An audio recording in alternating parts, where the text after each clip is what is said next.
घर के बाहर सोने वाला ससुराल। फोन पर शीतल अपने कमरे में चैटिंग कर रही होती है, तभी उसकी माँ केतकी हाथों में कुछ लड़कों की फोटो लेकर कमरे में आती है। शीतल बेटी, पंडित जी ने तेरे लिए एक से बढ़कर एक लड़कों की फोटो भेजा है। मुझको और तेरे पापा को ये 2 लड़के पसंद आए। लड़का अपने परिवार के साथ गांव में रहता है, लेकिन खूब खेती बाड़ी और जमीन जायदाद है। केतकी के गांव में शादी करने की बात से शीतल भड़क सी गई। माँ, मैं किसी गांव में शादी नहीं करने वाली। गांव के लोगों का रहन सहन हमसे कितना अलग होता है। मैं शुरू से शहर में रही हूँ, वहां एडजस्ट नहीं कर पाऊंगी, और मुझे ये लड़की भी पसंद नहीं है। शीतल दोनों लड़कों की फोटो को छांट देती है। मेरी तो समझ में नहीं आ रहा, तुझको आखिर कैसा लड़का चाहिए? ना तुझे शहर के लड़के पसंद पड़ रहे हैं, ना गांव के। आखिर इन लड़कों में क्या खराबी है? कितने सुंदर है और शहर में रखा क्या है? लड़के दिखने में अच्छे मिलते हैं तो उनका शहर में अपना मकान नहीं है। गांव में क्या कुछ नहीं है? ताजी शुद्ध हवा, खुला वातावरण और शांति सुकून भी। मम्मी, आप चाहे जो मर्जी कह लो, मैं गांव में शादी करने के लिए रेडी नहीं होने वाली। इतना कहकर शीतल अपना फोन उठाकर सीधा छत पर आ जाती है, जहां हल्की हल्की बारिश हो रही होती है। तभी वो पवन को कॉल मिलाती है। हेलो शीतल, क्या बात है, इस टाइम को फोन किया? पवन, तुम मेरे मम्मी पापा से मेरा रिश्ता मांगने कब आ रहे हो? मम्मी अब मेरी शादी करवाने के लिए नहा धोकर पीछे पड़ गई हैं। मैं उन्हें और नहीं रोक सकती। तुम प्लीज अपनी फैमिली से बात कर लो, वरना लास्ट में अफसोस करते रह जाना। शीतल, तुम नाराज मत हो, मैं आज ही मेरे परिवार से बात करता हूँ। फाइन।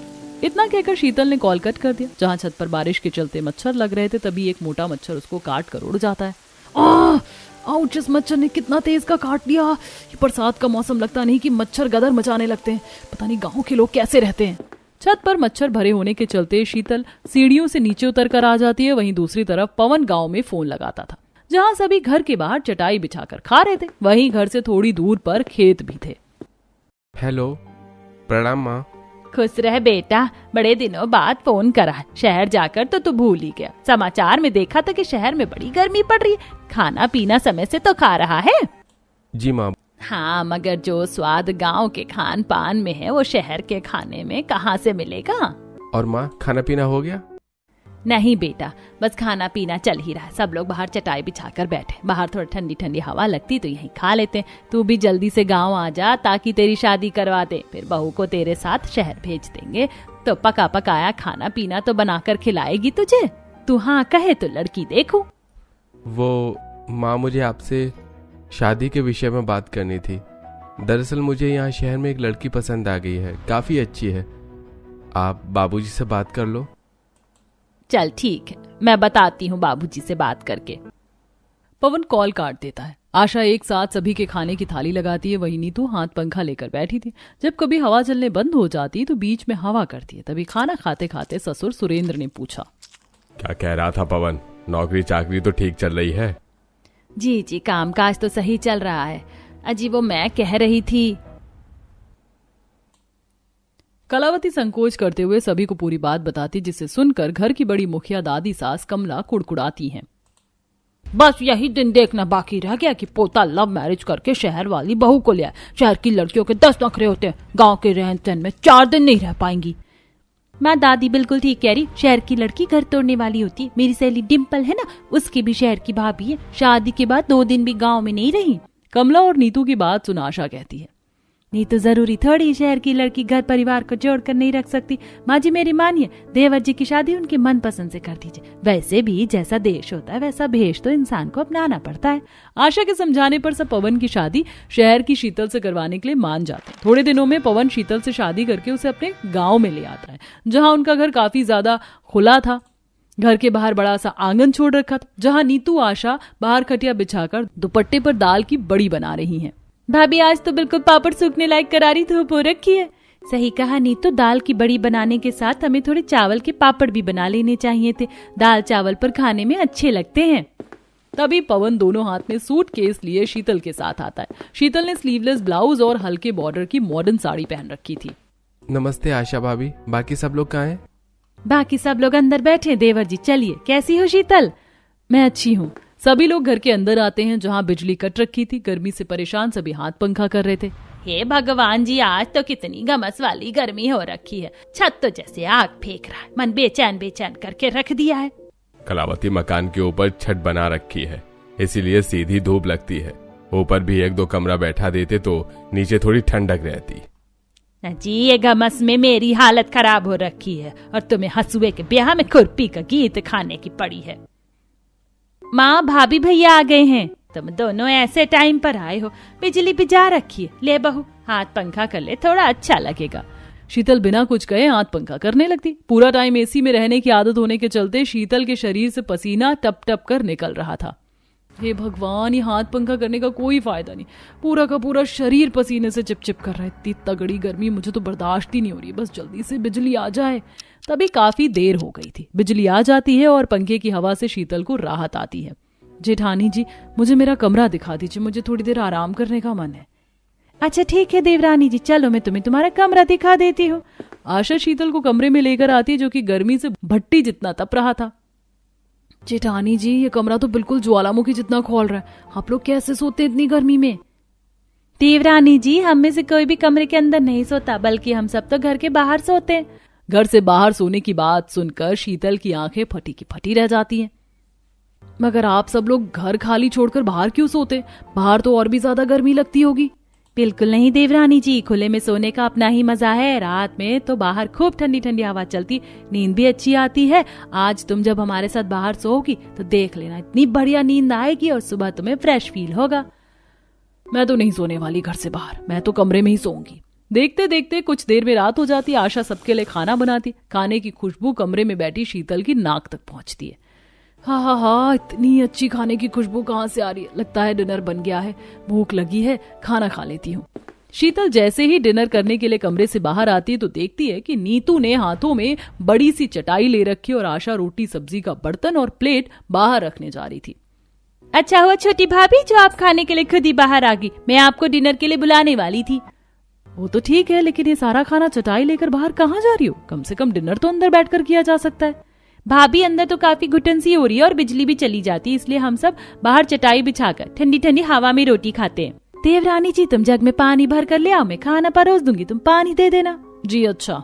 शीतल अंदर ही अंदर खुंदक खाते हुए जग में पानी लेकर बाहर आती है, जहाँ चौखट के ऊपर टान में लालटेन जल रहा था।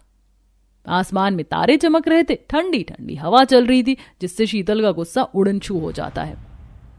अरे वाह, घर के बाहर तो सचमुच में बर्फ के जितनी चिल्ड हवा चल रही है। ऐसी हवा के आगे तो एसी भी फेल है। नीतू जमीन पर चटाई बिछा देती और सभी ठंडी ठंडी बहती हवा में डिनर करते हैं। तभी रोहन गौरी, आज तो आसमान में कितने तारे निकले, मुझको तो बड़ा मजा आता है तारों की छाव में सोकर। आज तो चाची भी हमारे साथ सोने वाली है, आज तो चाची के साथ अंताक्षरी खेलेंगे। यहाँ गर्मी से मेरा कचूम्बर निकल रहा है और इन कच्चे बच्चों को अंताक्षरी खेलना। फटाफट से खाना लपेटकर मैं तो सीधा बिस्तर पकड़ूंगी। कुछ देर में पूरा ससुराल खाना खा लेता है। तभी कमला जोर की डकार मारती है। कुछ ज्यादा ही खाना खा लिया, अब तो मेरा पेट गड़ रहा है। दिनेश बेटा जल्दी से खाट बिछा दे। जी दादी, बस बिछा रहा हूँ। क्या कहा? हम सब बाहर खाट पर सोने वाले? घर में गद्दे नहीं है? देख लो, दिखाने लगी ना नखरे ये शहरी बहू, इसको बाहर सोने के लिए गद्दा चाहिए। मैं तो पहले ही कहा था शहर की रही लड़की गांव के रहन सहन में नहीं जमेगी। ये दादी सास तो एक नंबर की टेढ़ी खीर है। खटिया पर सोने की बात को लेकर बाल की खाल निकाल दिया। दादी जी, मैं सो जाऊंगी खाट पर। देखा माँ जी, बहू सो जाएगी खाट पर, अब आप भी सो जाइए।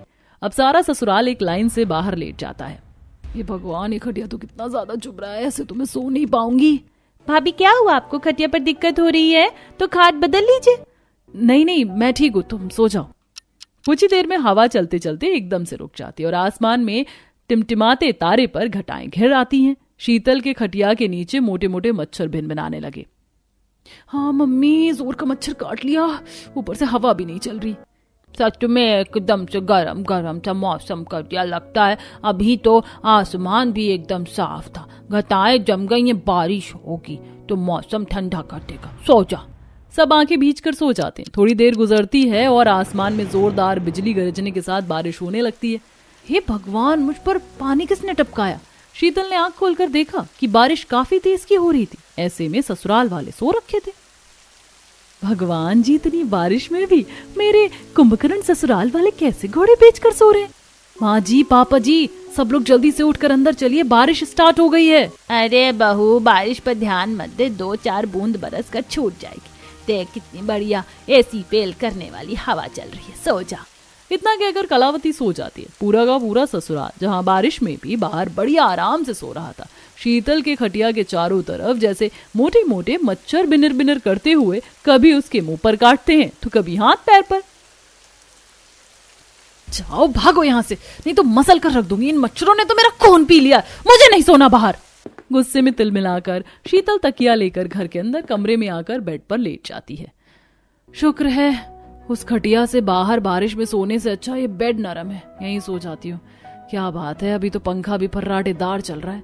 शीतल कंफर्टेबल होकर कमरे में सो जाती, तभी वोल्टेज कम होने के चलते पंखा कभी तेज चलता तो कभी धीमे हो जाता। हे भगवान, ये पंखा भी कितना मरा मरा चल रहा है। गांव की बिजली का यही हाल है, कभी वोल्टेज भाग जाता है तो कभी सिग्नल भाग जाता है। बड़बड़ाते हुए शीतल किसी तरह नींद से भरे होने के चलते सो जाती। आधा घंटा ही गुजरा था कि बिजली चली जाती, जिससे बिस्तर पसीने से तर हो जाता और वो जग जाती है। भैंस की आंख, इस बिजली को भी अभी भागना था। यहाँ कमरे में तो बिना बिजली के गर्मी में उबलने से अच्छा बाहर बारिश में ही सो जाती हूँ। बेचारी बहू तकिया लेकर दोबारा बाहर आकर अपनी जगह पर आती है और बगल में सो रहे पवन का चादर खींचकर मुंह तक ओढ़ लेती है। अब चाहे बारिश हो या मच्छर, सो जाती हूँ।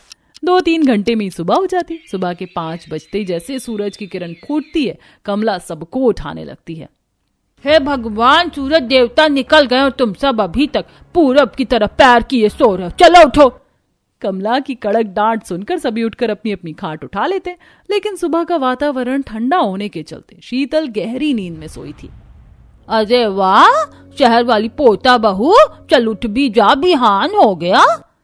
अरे यार, कौन है कचर कचर करके मेरा कान बका रहा है, सोने भी नहीं दे रहे। तौबा तौबा, देखो कितनी खच्चर बहू है। अरे उठती है कि एक बाल्टी पानी लाकर नहला दूं। कमला की आवाज से शीतल जल्दी से उठ गई और अपने से पहले ससुराल वालों को उठा हुआ देख असहज सी हो गई। सब लोग कब उठे, मुझे पता भी नहीं चला। बहू तो आराम से नींद खींच कर सोई थी। कैसा लगा एसी जैसी हवा खाकर सोने में? नींद तो बढ़िया से आई। खाक बढ़िया नींद आई। अंदर बाहर करने में ही रात के 2 से 3 बज गए थे और 5 बजते ही ये लोग उठ गए।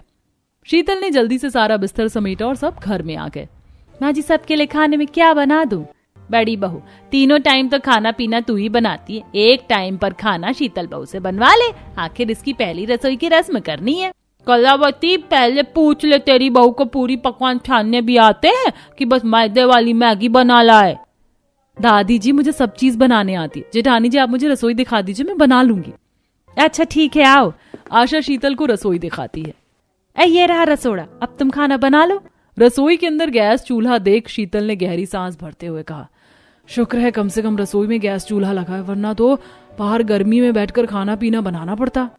शीतल, खाना तो शुरू से गैस चूल्हे पर ही बनता है, बस केवल सब्जी में मसाला डालने के लिए मसाला सिलबट्टे में पिसता है। कोई नहीं, मुझे मसाला पीसना आता है, मैं सिलबट्टा चला लूंगी। अब शीतल सब्जी काट कर आटा मार कर रख लेती है और गैस का फ्लेम कम रखकर गोभी फ्राई करने को डालकर बाहर सिलबट्टी पर मसाला पीसने चली जाती है, जहां मिर्ची जितनी तीखी धूप निकल रखी थी। बाप रे बाप, बाहर तो कितनी तेज धूप निकल रखी है। पता नहीं सिलबट्टा रसोई से बाहर क्यों लगा रखा है। शीतल जैसे ही मसाला पीसने के लिए सिलबट्टे को पानी से धोती है तो भपका फेंकने लगता है। हे भगवान, कितना गर्म सिलबट्टा हो रखा है, मेरे तो हाथ की खाल सी निकल गई। तभी एकदम से धूप हल्की हो जाती है और छांव छा जाता है। आसमान का रंग काला कर देता है और बादल घुमड़ते हुए बरस जाते हैं। हे भगवान, यहाँ तो मौसम का कुछ पता ही नहीं चल रहा है, कभी धूप कर देता है तो कभी एकदम से बारिश। बेचारी बहू बारिश में भीग कर बाहर बैठकर मसाला पीस कर अंदर लाकर सब्जी बनाती। देखते देखते एक बार फिर रात हो जाती है। हल्की हल्की बारिश भी होनी जा रही थी। बारिश होती देखकर शीतल के मन में लड्डू फूट रहे थे। चलो अच्छा, आज जमकर बारिश हो रही है, आज तो सब घर में सोएंगे। तभी सभी को खाना खिलाकर नीतू जाकर बाहर खटिया बिछाने लगती है, जिस पर शीतल टोकती है, नीतू तुम इतनी बारिश में बाहर बिस्तर किस लिए कर रही हो? सब लोग अंदर सोएंगे।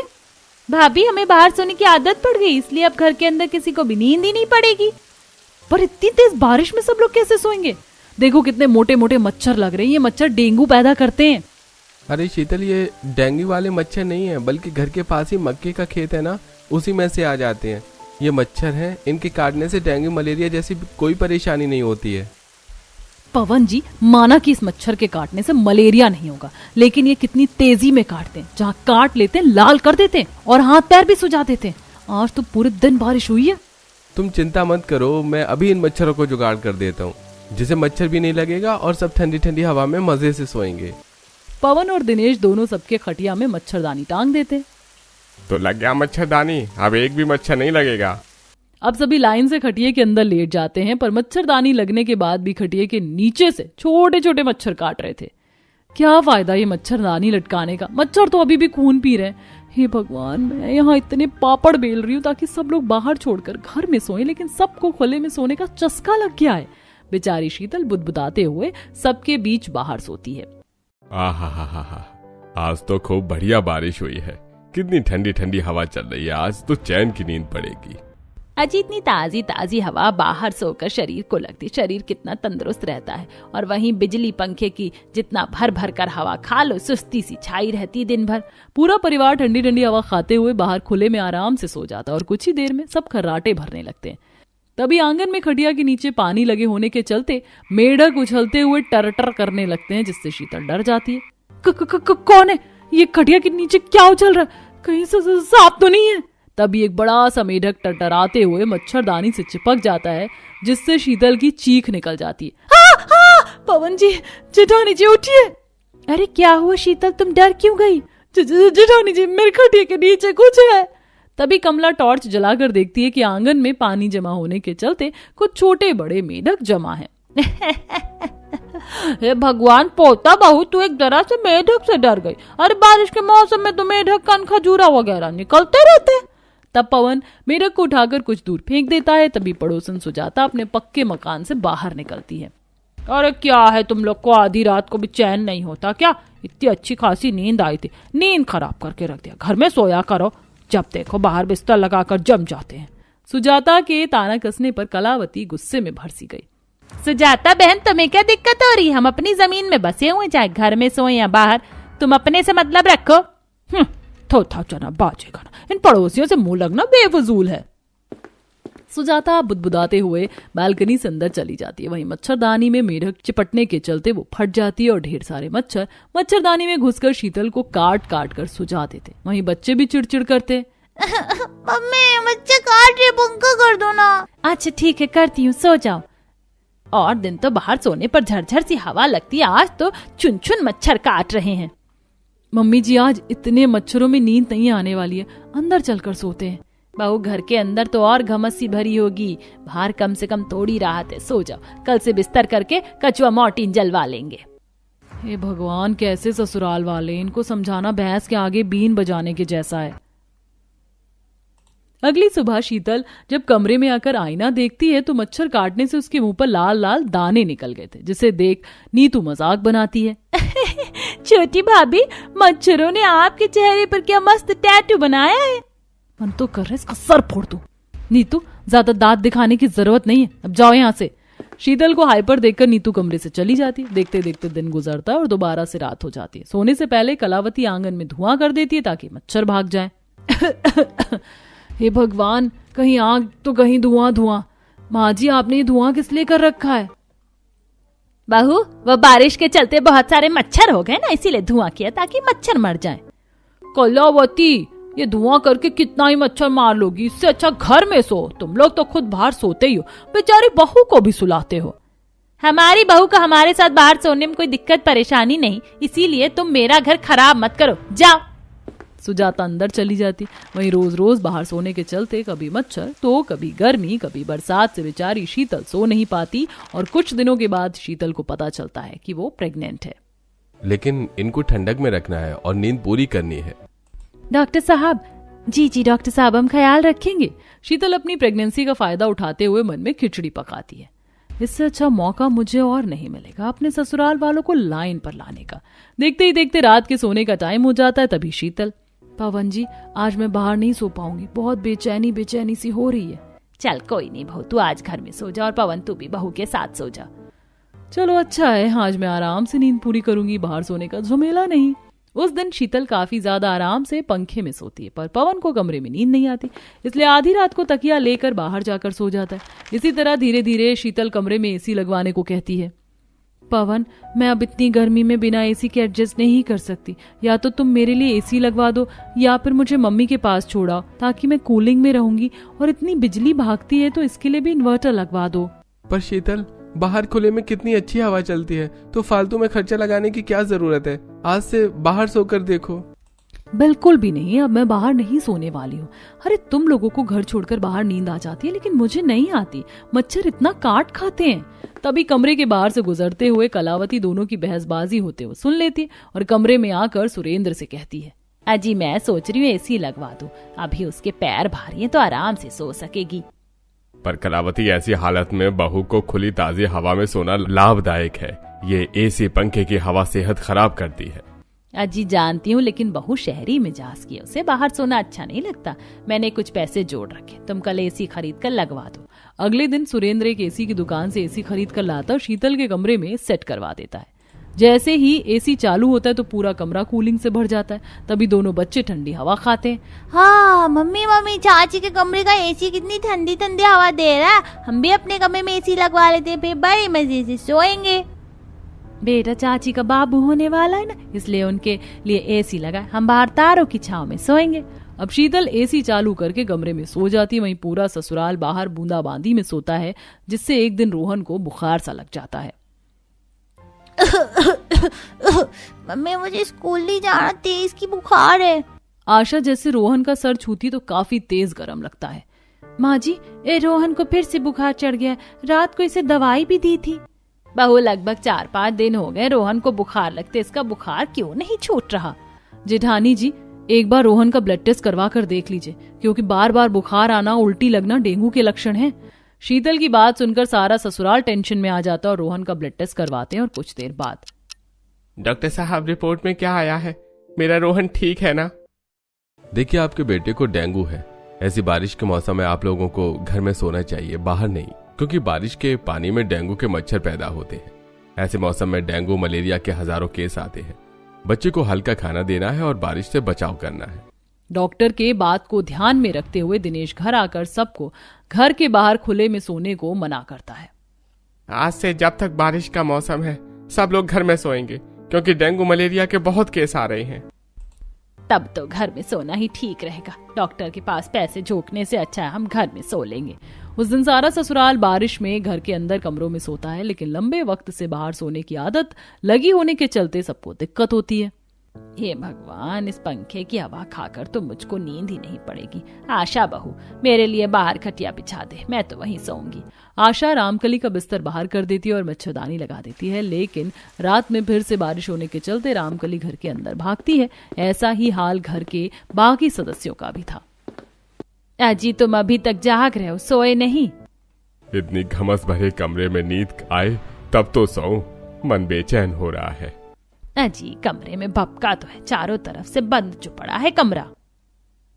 गर्मी में परेशान कलावती खिड़की खोलती है। बाहर बारिश हो रही थी और ठंडी ठंडी हवा कमरे में आती है, जिससे ठंडक सी हो जाती। समय गुजरता है, धीरे धीरे अब पूरे ससुराल वालों की घर में सोने की आदत बनने लगती है। वहीं दूसरी तरफ घर के बाहर सोने की आदत के चलते शीतल को कमरे में सोना नहीं जचता, इसीलिए कभी कभी सुहावने मौसम में सब बाहर भी बिस्तर डाल लेते, जहां शीतल भी आराम से सो जाती है।